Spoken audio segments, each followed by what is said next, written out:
अब समाचार विस्तार से।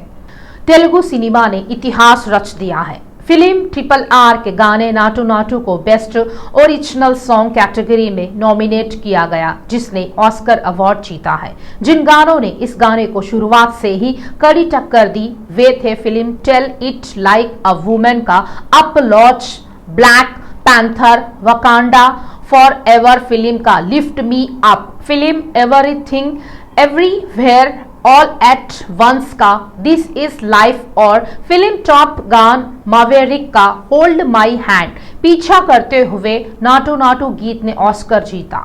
RRR के ऑस्कर विजेता फिल्म क्रू को बधाई दी। प्रधानमंत्री मोदी ने 7 तेलुगु राज्यों के राज्यपालों, मुख्यमंत्रियों और मंत्रियों और अन्य जनप्रतिनिधियों ने RRR टीम को बधाई दी। उन्होंने कहा, नाटू नाटू गाना दुनिया को सालों तक याद रहेगा।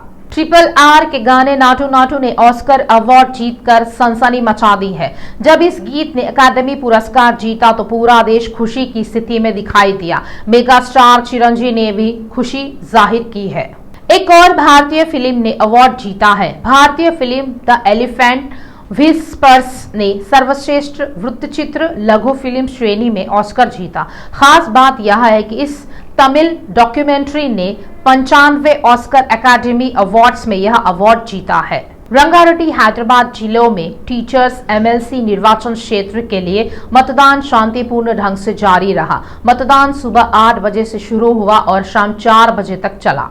तेलंगाना के मंत्री एर्रबल्ली दयाकर राव ने दिलचस्प टिप्पणी की है। उन्होंने कहा वह KCR के बाद तेलंगाना में वरिष्ठ नेता है। उन्होंने कहा वह लगातार 30 साल से विधायक के रूप में सफल रहे हैं और राज्य में उनसे वरिष्ठ कोई नहीं है।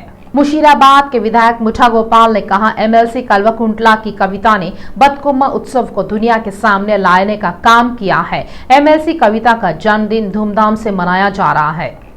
डिवीजन के पूर्व कॉर्पोरेटर मुठा पद्मा नरेश के नेतृत्व में कविता के जन्मोत्सव समारोह का भव्य आयोजन किया गया। इस कार्यक्रम में BRS नेताओं व कार्यकर्ताओं ने केक काटकर व फल बांटकर खुशी मनाई।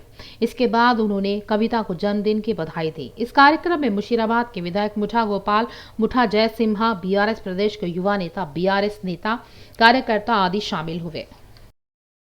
BRS MLC कविता का आज जन्मदिन है। 13 मार्च 1978 को उनका जन्म हुआ। कविता का जन्मदिन मनाने के लिए सोशल मीडिया पर उनके प्रशंसक और BRS कार्यकर्ताओं ने बधाई दी है। इस संदर्भ में MLC कल्वकुंटला कविता के जन्मदिन के अवसर पर निजामाबाद से BRS नेता चिन्नू गौड़ ने अपनी प्रशंसा व्यक्त की और MLC कल्वकुंटला की कविता को अभिनव रूप से बधाई दी। यह ज्ञात है उन्होंने न केवल आज बल्कि अतीत में भी कविता के लिए अपनी प्रशंसा व्यक्त की है। चिन्नू गौड़ अंडमान और निकोबार द्वीप समूह में बंगाल की खाड़ी के तट पर गए। MLC कविता के जन्मदिन की शुभकामनाओं वाले बैनर अंडमान और निकोबार द्वीप समूह में बंगाल की खाड़ी के तट पर गए और जन्मदिन की शुभकामनाएं प्रदर्शित की। पानी के भीतर गोता लगाना और बैनर प्रदर्शित करना विशेष आकर्षक रहा। उन्होंने समुद्र में जय BRS CM KCR की फिल्म हैप्पी बर्थडे कल्वकुंटला कवितक्का के बैनर लहराकर अपने प्यार का इजहार किया। वीडियो में फिल्माया गया है।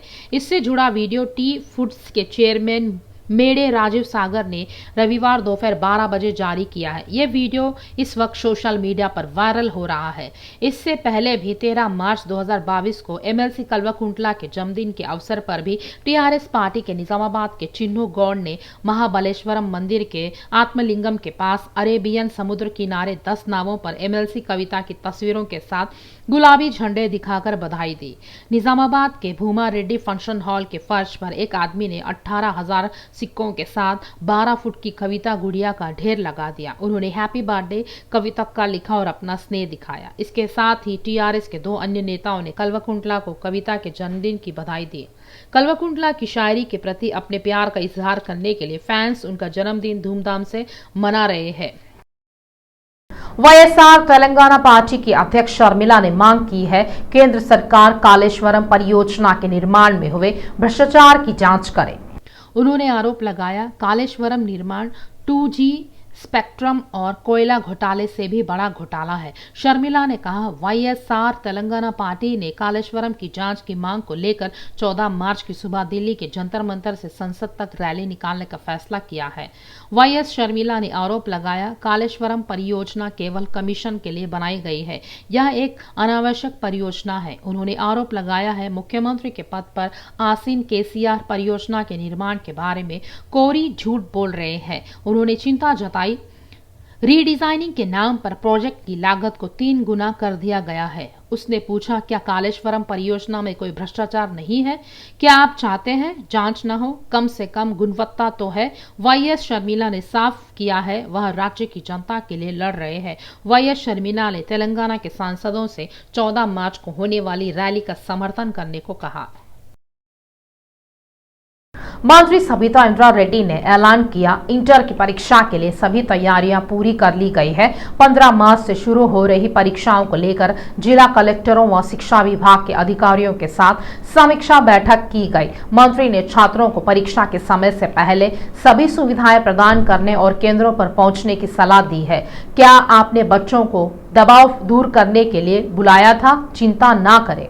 तेलंगाना लोक सेवा आयोग द्वारा संचालित नगर नियोजन अधिकारी प्रश्न पत्र लीक होने के मामले में सनसनीखेज मामला सामने आ रहा है। लीकेज के लिए चोरों का हाथ होने की आशंका सही है। यह पता चला, यह घर के ही कुछ सदस्य चोर ही थे जिन्होंने गोपनीय प्रणाली से डेटा चुराया था। टीएसपीएससी सचिव पीए प्रवीण और टीएसटीएस कर्मचारी राजशेखर पुलिस जांच में मुख्य आरोपी है। टीएसपीएससी के सचिव पीए प्रवीण ने पाया, उसने सिर्फ एक लड़की के लिए पेपर लीक किया। युवती का छोटा भाई परीक्षा दे रहा था तो उसने प्रवीण से प्रश्न पत्र मांगा। प्रशासनिक तंत्र पर काम करने वाले एक आउटसोर्स कर्मचारी को राजशेखर को दिया गया और उनके सिस्टम में लॉग इन किया गया। उस व्यवस्था में प्रश्न पत्र बिना डाउनलोड किए सीधे प्रवीण के मोबाइल पर भेज दिया जाता रहा। प्रवीण ने उसे लड़की के पास भेज दिया। उसके बाद लड़की के छोटे भाई को परीक्षा की तैयारी कराई। इसी क्रम में युवती के छोटे भाई के दोस्तों को भी इसी बात का पता चला, इसीलिए उन्होंने पेपर के लिए पैसे मांगे। फिर उन्होंने कुल 14 लाख रुपयों की बात कहकर युवती से 4 लाख रखने और बाकी 10 लाख प्रवीण को देने का सौदा कर लिया। एक युवक ने डायल 100 पर कॉल कर पेपर लीक होने का पूरा मामला बताया, क्योंकि डील के भुगतान में अंतर था। इसके साथ ही सारी असलियत सामने आ गई। ऐसा लगता है आरोपितों में महिला का पति भी शामिल है। यह मामला तब सामने आया जब कुछ लोग खुलेआम प्रश्न पत्र बेच रहे थे। पुलिस फिलहाल 13 लोगों को हिरासत में लेकर पूछताछ कर रही है। टीएसपीएससी अधिकारियों ने कथित पेपर लीक के कारण 12 मार्च को होने वाली टाउन प्लानिंग ऑफिसर भर्ती परीक्षा को स्थगित कर दिया है। इस माह की 15 व 16 तारीख को होने वाली वेटरनरी असिस्टेंट सर्जन परीक्षा भी स्थगित कर दी गई है। साइबर क्राइम पुलिस ने टीएसपीएससी नगर नियोजन अधिकारी प्रश्न पत्र लीक मामले में कदम रखा है। प्रवीण का निजी फोन और लैपटॉप जब्त कर लिया गया है। प्रवीण के साथ ही इस मामले के कुछ अन्य आरोपियों के मोबाइल जब्त कर एफएसएल भेजे गए हैं। एक आरोपी के मोबाइल में युवतियों की अश्लील फोटो थी। बीआरएस विधायकों का मामला सुप्रीम कोर्ट ने अपने हाथ में लिया है। अदालत ने राज्य सरकार की ओर से अधिवक्ता दुष्यंत दवे के बिना सीबीआई जांच के रोक लगाने के फैसले को खारिज कर दिया है। कोर्ट ने 31 जुलाई तक जांच पर रोक लगाने का फैसला किया है। तेलुगु राज्यों में सनसनी मचाने वाले नवीन की हत्या के मामले पर हाल ही में प्रसिद्ध निदेशक राम गोपाल वर्मा ने अपनी प्रतिक्रिया दी है। हैदराबाद मौसम विज्ञान केंद्र ने कहा है, इस महीने की 15 तारीख को तेलंगाना राज्य में बारिश की संभावना है। अधिकारियों ने कहा है कि बादलों की गर्जना और बिजली चमकने के साथ बारिश की भी संभावना है। हैदराबाद शहर में कुछ दिनों से वायरल फीवर के मामले बढ़ते जा रहे हैं। इसके अलावा नए H3N2 वायरस फ्लू के लक्षण चिंता पैदा कर रहे हैं। नया वायरस H3N2 हलचल पैदा कर रहा है, जबकि हम अभी कोविड-19 वायरस महामारी से उभर ही रहे हैं।